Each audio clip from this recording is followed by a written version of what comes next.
guys, I made a mistake when I took off the stand-up sleeper that was on here. I went a little short on this coolant line going to the heater on the cab. So I would change out the whole line, but if you follow it down here, they got it crimped down somehow on a you can't see from here right there. So I'm just gonna improvise. I made my own little extension. So we'll go ahead and throw this on here for now. They're all the same size, they'll match. Oh, let me get a clamp on there. That'll work just fine for now. And then all these wires that are hanging here, those are for my marker lights that run along the sleeper, which I'm gonna get rid of and just build some drop panels later with some 1/8 inch aluminum or something, then paint them to match later too. So yeah, that's what all this is. This is my AC line, which I won't be using anyway because we're in Alaska, don't need AC. And for the attachment there, that snapped off. That's how I got the sleeper. It wasn't me. So that pretty much completes this side of the truck, or the side of the sleeper. So the exhaust on this truck was sitting much higher, but because of how these elbows are much lower than the original setup, it forced me to go a little lower. So I'm gonna have to extend those brackets there. It looks like they're rigged up at home. And yeah, that's part of the tanks we'll figure out later too. I just want to take it on a road trip, but a lot of electrical stuff. But what I'm going to do now is go ahead and back it up, and I want to work on dry concrete floor, not on this pure ice with about a 1/4 inch of water, give or take. And yes, for anyone that noticed it, I will have, on the last video, I will have mixed matched, or not all matching 8 drive tires, but it's fine. I got these for smoke and deal. Those are recaps. These are virgins, and they're pretty much brand new. So they'll do for this winter. That's if I get on the road here in the next couple of weeks. So I'm not even gonna sipe them or anything.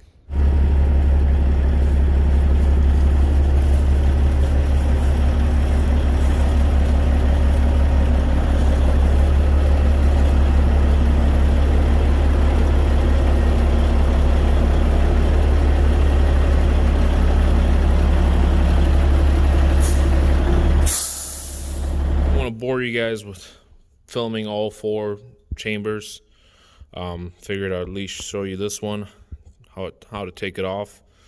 Most of them were a pain in the rear since they've been on here quite a while. This one looks like it's been the most recent out of all 4, so I'm hoping it goes a little better. But hopefully I don't have to torch or grind anything off this one. The cotter pin's been killing me on all of them. So, and on this typical design, not real easy to get to the chamber bolts,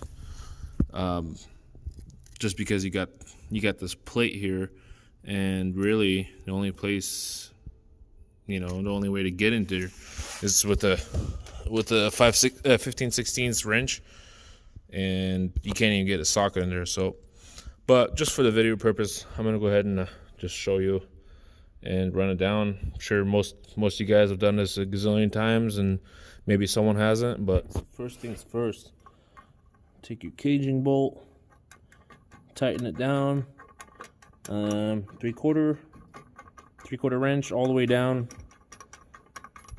till you can't no more.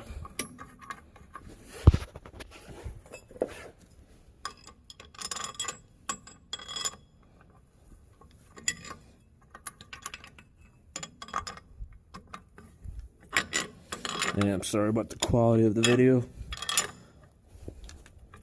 It's getting dark. I ain't no professional YouTuber, but try to run it down the best I can.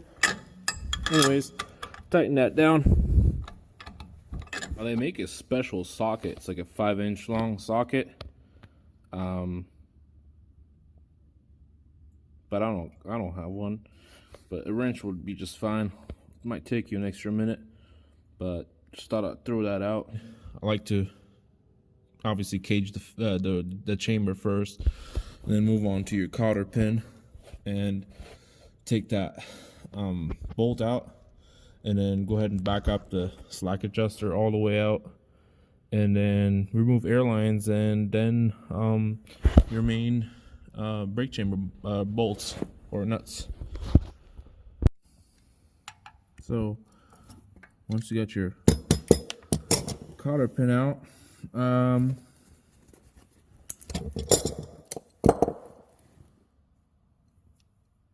take a 7/16. I don't know how well I can do this with one hand, and go ahead and just back up that slack adjuster. It's got grease all over it.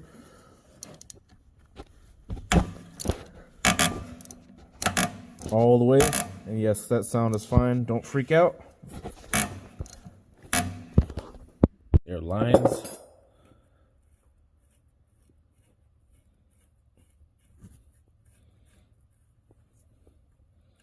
And every application is different. So on a peak low air leaf, it'd be a complete different story. Much easier to get to. And also on other designs, depending on what you're working on. So this is just the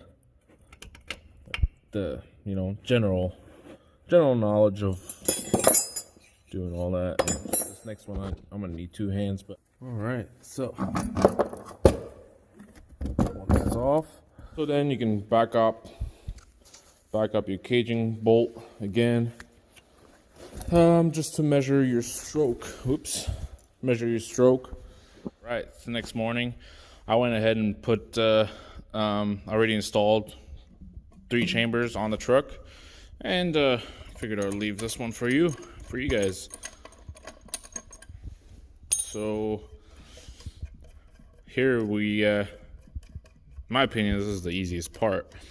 Just gotta measure, cut, install. So what you do is, from your old chamber, grab the tape measure, and I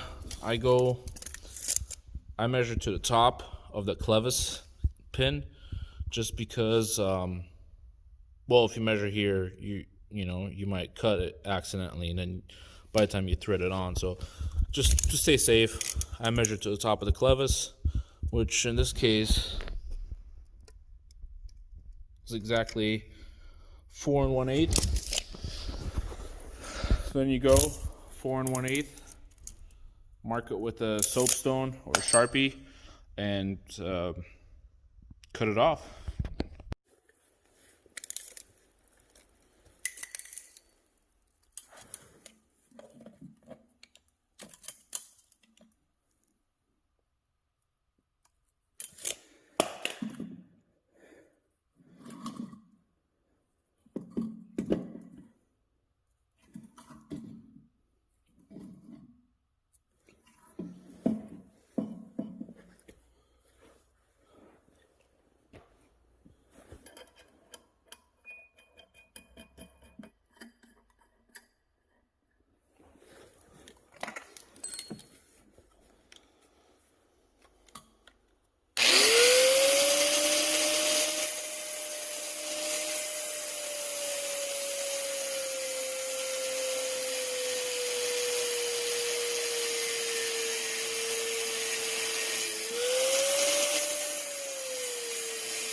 So that should just thread right in. Sometimes you got to use a file. But so down to the nut, we're at 3 1/4. So we'll do the same thing here. Back up just a notch. I like using NICs because, well, in this case I had a new clevis pin and everything that came with the chamber, but usually, or most of the time, it doesn't. So who knows how long these are gonna be on here. I like to put the nut in there just in case I don't, slip and ruin some threads.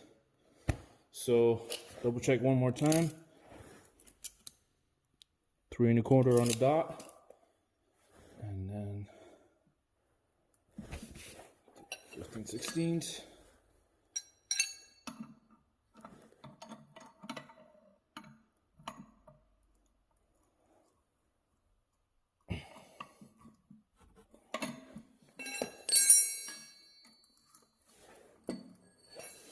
All right, so now next step would be fittings. A little bit of pipe dope.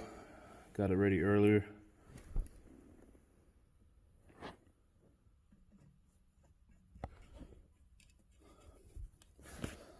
And Teflon works the same. I don't have a preference. I just like working with this gets messy, but Teflon. I don't trust Teflon as much as pipe dope or thread sealer.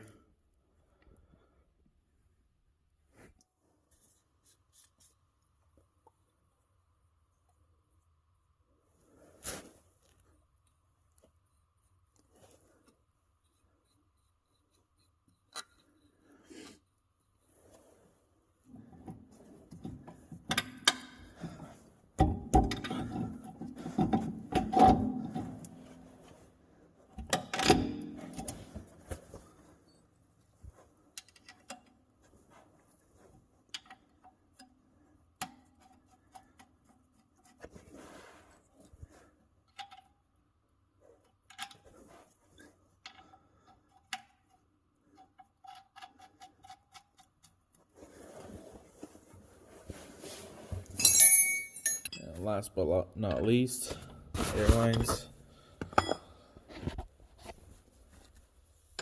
And don't forget your cotter pin on your clevis, or cotter key on your clevis pin, or a clevis pin on your cotter key, or the other way around.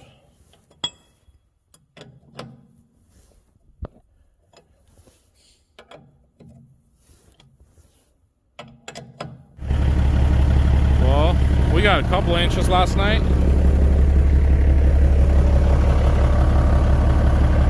Let that air up and then release your parking brakes. Alrighty folks. We've got ourselves 4 new brake chambers. And we got them adjusted. I was in a hurry. I didn't video the adjusting portion of it, but if anyone's doing this themselves, I'm sure they can figure that out.